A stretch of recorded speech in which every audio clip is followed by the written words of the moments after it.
So you want to be a difference maker, somebody who's discovered and reached their true potential in life, somebody who's able to lead and impact the masses based on the individual that they are.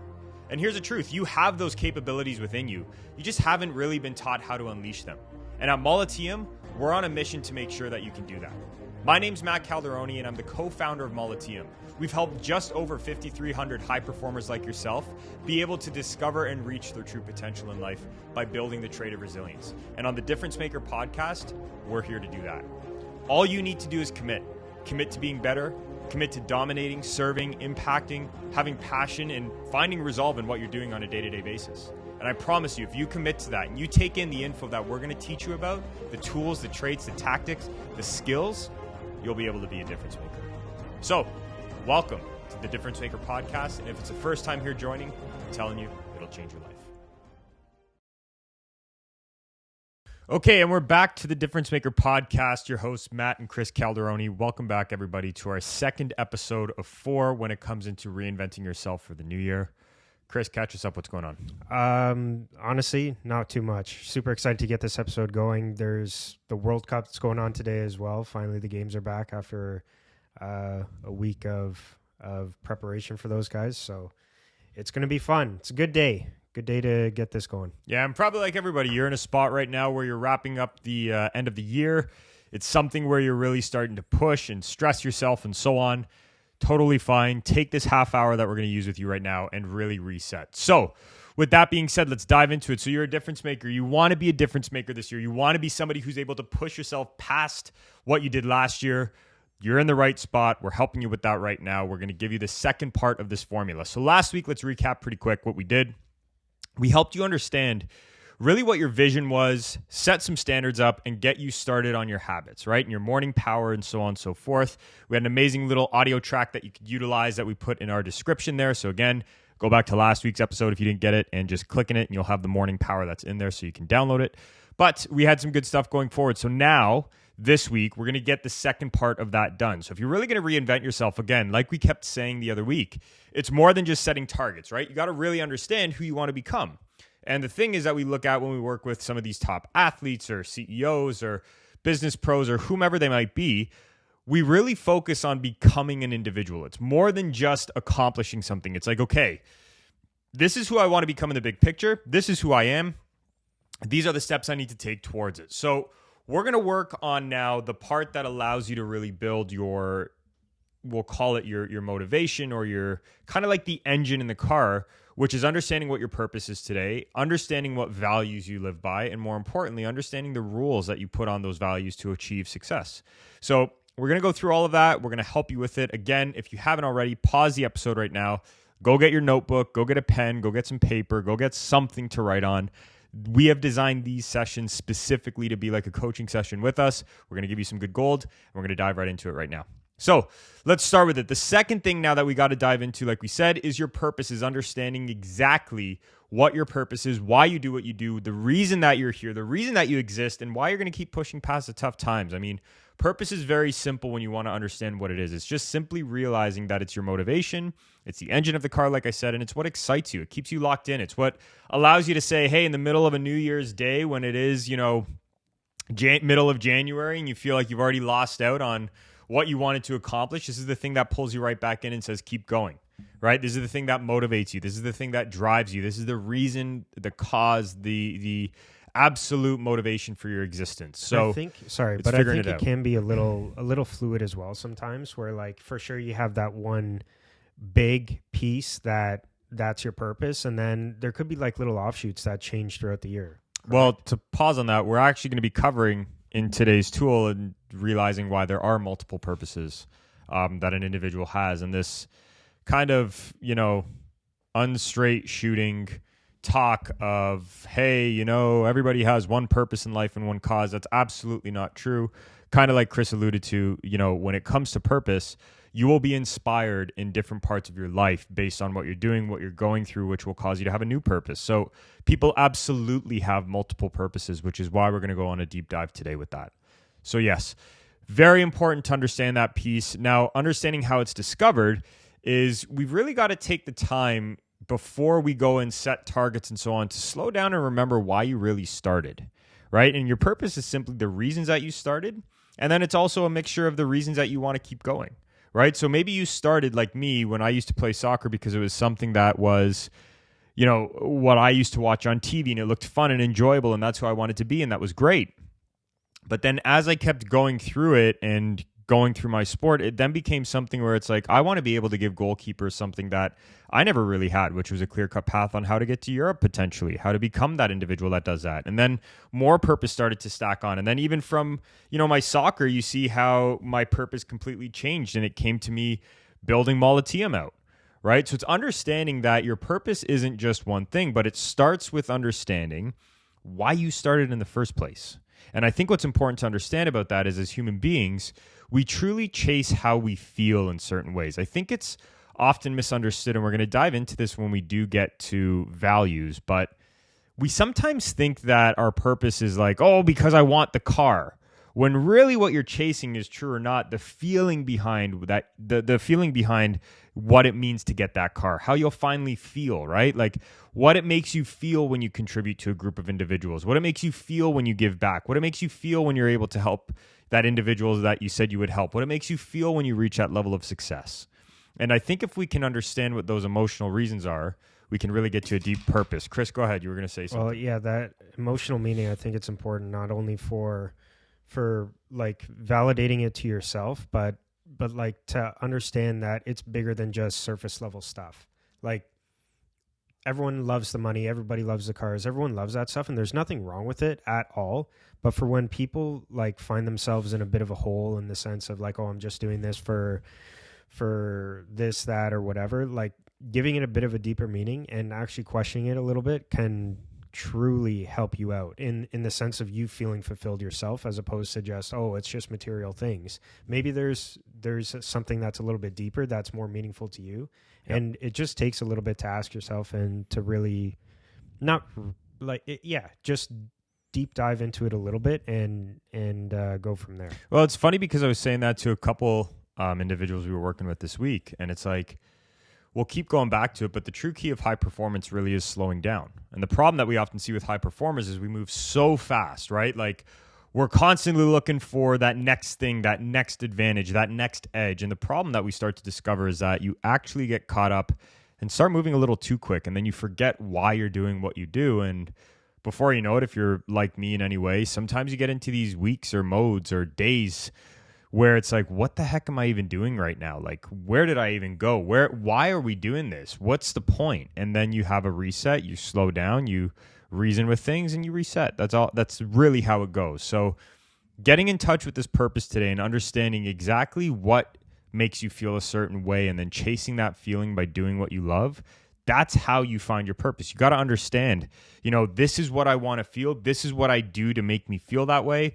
I can go do that through my sport, through my year, through whatever it might be. So we're going to dive into that. So let's talk about how to make it deeper, how to really go deeper on this purpose and find out what it is. But simply put, we've got to first rediscover why you started. That's what we're going to do here today. Those are the tools we're going to give you and help you understand.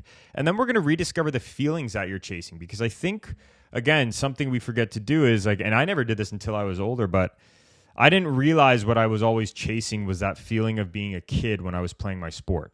That was the big thing that I was chasing every day, right? Like that's what kept me passionate. That's what kept me going. That's what kept me dreaming of doing that until I was 40 years old, and then realizing that I could actually have that feeling of impact when I started to really understand what that meant to me when I was 19, 20 was what shifted everything else. So chasing that feeling and rediscovering the feelings you're chasing is the other way to go deeper. And then to go even deeper on that, we're going to understand how it helps, how your purpose helps you help other people. Because when you can start to see that by doing what you love, by doing what you're passionate about, by chasing that feeling of success or feeling like a kid again and fun and excitement allows you to actually impact other people around you, you have something that's filling you up like crazy when it comes to fulfillment. So we're going to talk about that right now. We'll give you some questions to it. And, just to hit on it, like There's multiple studies that have been done on depressed individuals or people that are feeling anxious or people that are feeling purposeless.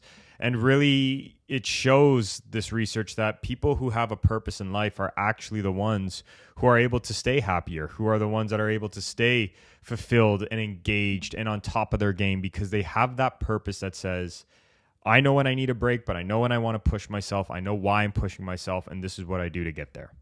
So we're going to go deep on that. Do you have anything to add before we go on, Chris? Well, other than, I don't know. I'm kind of torn on this sometimes because there's some things that you got to go deep on a purpose for, and there's other things where it's just like, if you're happy doing what you want to do, go for it. And maybe that's the purpose, but like, I don't know, like there's some things that I think you can really go in on, and there's other things where it's just like, accept what it is and enjoy what you're doing. I think this is where some people, though, get it mixed up. And like I was saying at the start of this episode, which is there's a lot of kind of like foo-foo, woo-woo around purpose. And again, to Chris's point, like we're going to help you go deep on it, but you might discover that it's just something as simple as, I want to be able to give back to my family in a way that I never had when I was growing up or whatever it might be. That's real, right? And like, you don't have to, I think a lot of people get this wrong where it's like your purpose should be a thing that makes a tear come down your face and blah.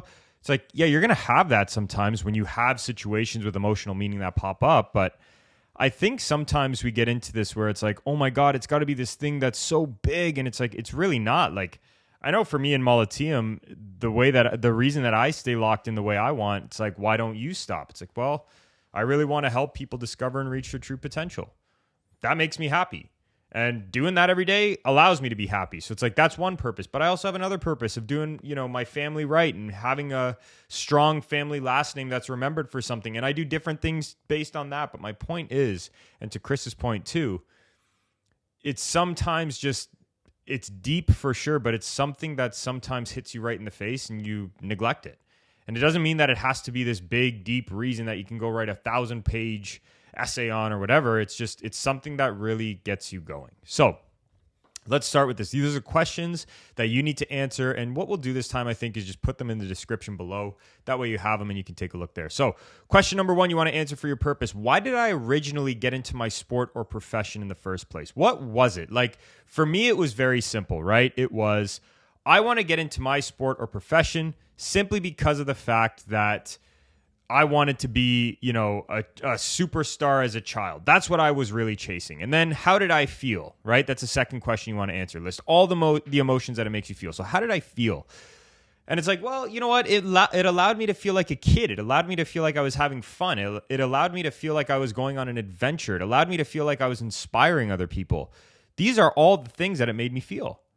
Right? And then the next question you got to ask yourself is list the ways that you can take action daily to experience these emotions. For me, it was simple. Training allowed me to feel these emotions. Watching soccer allowed me to feel these emotions.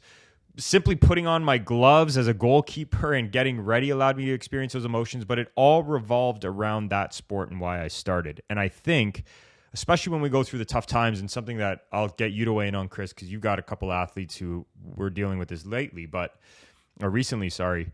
When we go through the tough times, we forget it's actually the simple things with our craft and our sport or our profession that allow us to feel the most enjoyment, right? To experience those emotions. You don't have to get the win all the time, even though we work towards that, even though we work to get that. The point is that there are going to be times that you don't get the win, but you love what you're doing. Yeah. Well, yeah, don't get the win and love what you're doing. Like playing your game consistently. Instead of just trying to fill a role, like that's important is like for not only enjoyment, but for the longevity of your career. Like if you're doing things that you don't enjoy doing, number one, you're not going to want to master it. You're not going to have fun doing it. So why do what you want to do? Or why are you doing what other people are asking you to do if you don't like it? But number two, like people just want to see you. People get pissed off when you're not playing to your best because they know the potential that you have in the position or style of play that you do, and you do it to your best ability. Like I don't know. There's a couple different things when you're going through the tough times. It's just like getting back to enjoying what you're doing and doing it very well, but also for the longevity of your career. Like if that's your style of play and that's what you want to get to, like that's what you want to master, you're going to enjoy doing it because it's something you enjoy doing. Like, I don't know. It's reminding yourself why you started and understanding the ways to get back to that. Yeah. Right? Without going into it too much, because I think this is where a lot of people get it wrong, where you have to just realize that this is always about doing what you enjoy. That's how the best in the world do. Like sometimes we get so caught up as high performers of pleasing everybody else and impressing everybody else. And I got to make sure I look good in front of this person, that person, and the other. It's like, it doesn't come down to that. It comes down to you enjoying yourself. The truth is when you truly enjoy yourself and you feel connected to your purpose and doing what you love and doing what you like, it's like you enjoy yourself and you give your absolute best when you do that. Versus when you're feeling crummy, when you're feeling like, you got to impress everybody, you can't get it right, and you don't know why you're doing it, and then all of a sudden you're just going through the motions. Put purpose behind what you're doing. That's the most important thing that you can do, right? And then the last question you need to ask yourself to get back to this, you want to really ask, by being successful in your craft, how does it help others around you? How does it really help other people around you? Does it allow you to help others to build their confidence? Can you help others and give back to others by being successful in what you're doing? Think of how it helps you give back. Like I know for us, by helping people reach and discover their true potential and really using that and pushing forwards on that, we're helping people truly find a new level of success in their life. That motivates me. Knowing that we can help people turn it around, that really motivates me. So keeping it locked in, seeing how there's a bigger picture, that's crucial. Do we have anything to add on purpose before we move on? No. So here's how we're going to use this. It's very simple stuff, guys. First and foremost, you want to make sure that when the going gets tough, you come right back to this purpose that you discover. Oh yeah, like I said, I started this because I enjoyed the sport. I wanted to have fun as a kid, and I wanted to feel like I was having fun as a kid all the time. Get back to that. Do the things that allow you to do that, right? The other thing is you need to start your day with this. It's simple, right? When you can see who you're impacting, how you're impacting them, and so on, it allows you to really start your day with positivity. It allows you to start your day feeling connected. It allows you to start your day with a purpose. And when you start your day with a purpose, the rest of the things moving forward are what allow you to give your absolute all to everything in front of you. Now, I'm not sitting here saying that every single day is going to be great and you're going to tune into this purpose and it's going to completely change you. What I'm saying, though, is you really need to make sure that you make a conscious effort to focus on this daily. Simple stuff. So let's move to the second part. Once you discover your purpose, you want to go into discovering your values, okay? This is important because if we can discover these values, you can start to understand the way that you take action and why you take action the way you do. Your values are simple. They're the degree of importance that you hold something or an action to. Meaning, if you hold, feeling happy to a high level of importance, you're going to do things that align with that. Your actions are going to align with those values. If you are somebody maybe in a darker light that holds revenge as something of high importance to you, you're going to take actions based on that. But we are all driven by the values, and our actions are driven, I should say, by the values that we hold of importance to us. Now, the problem is this. Most of us don't consciously assess our values. Most of us don't consciously take the time to understand what our values are. So by doing this today and going through this, you'll start to realize what those values are and you can rearrange them for the new year. Because I think one of the most important things for taking action and doing what you need to and so on, one of the most important things are understanding what your values are. Right. And like a lot of people, like you said, they don't consciously or set time to actually reflect on them. And off of that, if you did listen to our podcast last week, just to reiterate, you're falling back on the habits that you currently have. So if those values are based off of that, your actions then will take like that route. Like if you're not taking a second, if you really don't like how things are going, you're not taking a second to reevaluate what you're doing in the moment, you're just going to continue the cycle. So understanding that the values come from the habits, which you currently are, like, I don't know, maybe go listen to the last podcast first and then come back to this one and start back here. Absolutely. So let's go with it. Talking about the values that we experience in life, there's two kinds. There's means values and there's ends values. And we've talked about this before in length in podcast episodes, but let's hit it. So means values. See, this is what most people chase and they get it wrong. But means values are the materialistic things that you chase after. So like, I want that big car, I want that house, I want whatever, I want this, I want this, I want this. And you chase things instead of emotions. What you really want to chase after are what we call ends values. These are the emotions that you desire to feel, the emotions that you desire to feel as a result of chasing those means, right? So it's not necessarily a question of, oh, I want the car. It's, I want what the car makes me feel. Maybe the car makes you feel powerful. Chase power. Maybe making that team makes you feel accomplished. Chase accomplishment. There's a difference. So what we want to do is we actually want to start with understanding the means and then work backwards and ask ourselves, well, how does it really make me feel? Because if you can understand how it makes you feel, you're unlocking your power now. Like, this is what they often don't teach us in school, right? It's like, chase certain things in your life, a certain lifestyle. It's like, that's great. But remember, human beings do things to feel a certain way. That's why we do what we do. So we want to chase ends values over the means values. So now that you understand that, let's go into the types of ends values that there are. There are emotions that you want to move towards, which we call move toward values. And there's emotions that you want to move away from, negative emotions, right? You need to clearly define what those emotions are that you want to experience on a daily basis and what those emotions are that you want to move away from on a daily basis. If you can clearly define and outline these, you will be acting in accordance to the way that you need to feel, because here's the truth. People often get into a self-sabotage mode when they have values that conflict with one another. For example, they might be chasing success, but they don't want to experience uncertainty. I totally understand where you're coming from, but here's the truth. If you want to be successful, you have to realize that part of that journey is uncertainty. And then as a result of that, you're saying, well, I want to be successful, but I don't want to be uncertain. You don't take action the way you need to, and you sabotage yourself. Does that make sense? Right? So keeping it simple, we see this a lot with athletes, with high performers in general. It just happens. It's normal. But we've got to get very clear on those right now so that we can understand what you want to move towards and how to experience them. So let's do the work. Simply answer these questions. Question number 1, what are your current values? What have you prioritized? Take a second and really ask yourself, right? And again, we'll put these in the description, but what are your current values? What do you stand for? Maybe you haven't really taken the time to look at that. Like, what are those current values? Then, what have you prioritized? Right? You want to ask yourself, what did I really put at the start of this list? So when I first did this experiment with myself in this exercise, I really started to realize that I was placing things like accomplishment and respect and power and all that at the top, which was great.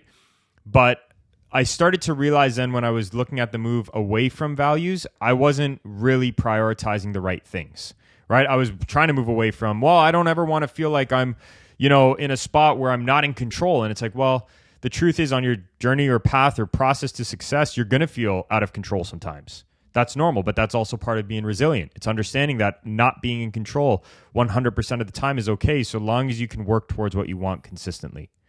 Right? So take a second right now and figure out, what are your current values and what have you prioritized? Next, you then want to go into the new values that you want to move towards. So ask yourself, what are the new values I want to move toward? Start by defining the way you want to feel. I highly suggest, and we say this with all our high performers, one of the top 3 values you should probably hold within yourself if you're going to be a high performer is feeling energized and healthy. Here's why. I've seen multiple high performers who work their ass off on things that they want and they love, but they are in a terrible state when it comes to their health, when it comes to their fitness, when it comes to their longevity. As a result of that, they have up and down days, right? Days that they feel really good, days that they feel energetic, and then crash days that are horrible, where days that they feel absolutely terrible because they didn't prioritize their health. I highly suggest, if you are going to be a high performer, you need to prioritize something to do with your health. Well, that all goes into your consistency, right? Both on and off the field, ice, training, whatever it is. Like, that goes into your consistency with your actions. Mm-hmm. So if you feel like you're not consistency in your performance or consistent in your performances, then I would take a look at what Matt just said, like everything that's going on with outside, especially, and first and foremost, your health. Yep. So absolutely. And then the second thing you want to do is you want to create now new values that you want to move away from, right? Ends values, you want to move away from. So those emotions you want to feel that you're moving away from. So here's the thing. You want to be able to look at your list and say, okay, these move toward values don't go head to head with these move away from values. So you don't want to say I'm chasing success, but also moving away from uncertainty. You don't want to do that. Trust me, it's one of the worst things. Instead, a good example would be, hey, I am chasing success and I want to move away from negativity. You can totally do that. You can totally do that, right? So really, when you're writing this move away from list, it'll probably be a little bit shorter than the move towards list, but the move away from list, it has to complement what you're trying to move towards, right? So you'll probably end up with maybe 4 or 5 move toward values and maybe 1 to 3 move away from values. It's very, very, very simple stuff. So moving on from that, once you get that, the last thing you need to do, you now need to take those values and put them of importance, of most important to least important, and it should flow continuously, right? So maybe you do decide that you want to put your health first. That means then that each day you're going to take time to work on your health before anything else. I know for me, one of the biggest things I changed was putting my health first. Why? Because when my health came first, the rest followed. My day felt good. I didn't have things that started spilling over from the day before that were impacting my day of, right? I was able to clear the board, focus on me, feel energetic, feel good. It's why I can do these podcasts and get up early in the morning and continuously push. But my point is, when you're able to do that and you're able to move towards this and you're able to really see that you're putting your priorities first, that's important.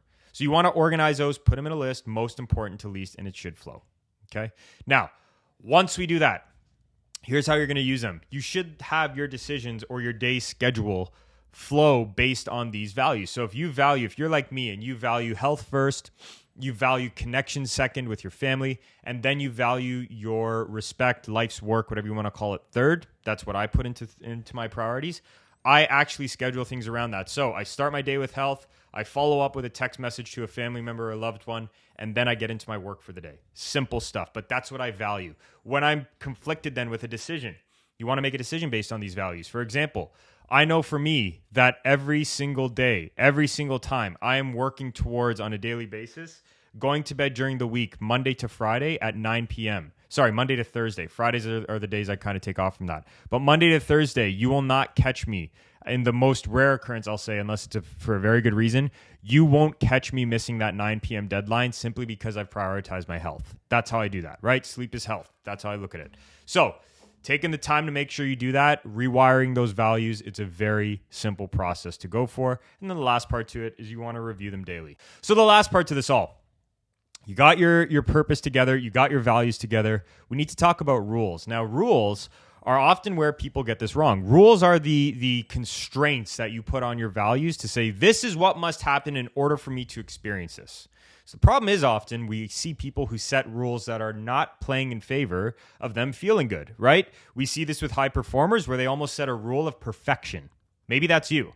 Maybe you are somebody who's put a rule behind it where it's, this must happen always in order for me to experience this. And the problem that happens with that then is you never start experiencing the values that you set out to, right? So for example, with me, before my health used to be, I had to be a certain weight, certain height, or certain weight, certain body fat, all that kind of stuff. And the problem was this, I was actually very healthy. I was just holding myself to such a perfect standard that it was like, even if I was a pound off, which really usually doesn't matter in the most constraints, unless you're dealing with an adverse health condition, of course, see a doctor for that. But my point is, it really doesn't matter. And the problem was I would beat myself up when I wasn't hitting that certain weight or whatever. And I was kind of sacrificing other things in life like happiness and success and experience and so on because I wasn't, at that ideal body weight all the time. So what we need to do with this is we got to look at it and say, okay, in order for me to experience, insert your value, so it could be happiness, it could be moving away from negativity, it could be whatever it might be, I need to do blah, blah, blah. That's how this works, right? So what you're going to do is the questions you're going to ask yourself, and again, these are in the description. You're going to first look at all your values. Next, you're going to review what currently has to happen in order for you to experience that value. So literally, you want to write a rule out. So if you want to experience success, that means, hey, maybe your rule is very simply put, I need to make sure I'm taking a step toward my progress each day. That's a great value for you to experience success because if you take enough steps, you're going to start experiencing it, right? Maybe all you need to do each day is just take a step. That's a great way to look at it. Maybe if you're a health person, you're like me, maybe that means as long as you take the time to get to bed on time, you make it a point to eat well, and you make it a point to move at least once a day, that's experiencing success for what you need in regards to your health. That's actually a rule that I have for myself. Simple, right? But make your rules easy for you to experience and achieve success in whatever area it is or whatever value you set out to. So once you review what currently has to happen in order for you to experience that, you got to make sure that you're writing these new rules down. And once you write those new rules down, you now have values that are complemented by rules, and you can experience them daily. Because at the end of the day, all that really matters is you condition these within yourself. What does that mean? That means that you see them and repeat them so frequently that they become a part of your subconscious, right? And when you have those as a part of your subconscious, where you're like me and it's like, okay, health is first, family connection second, and my success and my respect is third, I work on those in that order. It's very simple stuff. So you've got it now. Let's talk about it. First episode, you got your vision together. Now you got that engine of your car or your system together. Next week, we're going to get right into everything behind understanding beliefs, removing limiting ones, and setting your targets. So let's take action. You've got what you need. Everything is in the description below. Questions you can answer, all that good stuff. Take action on it and reinvent yourself so you can have the best 2023 possible.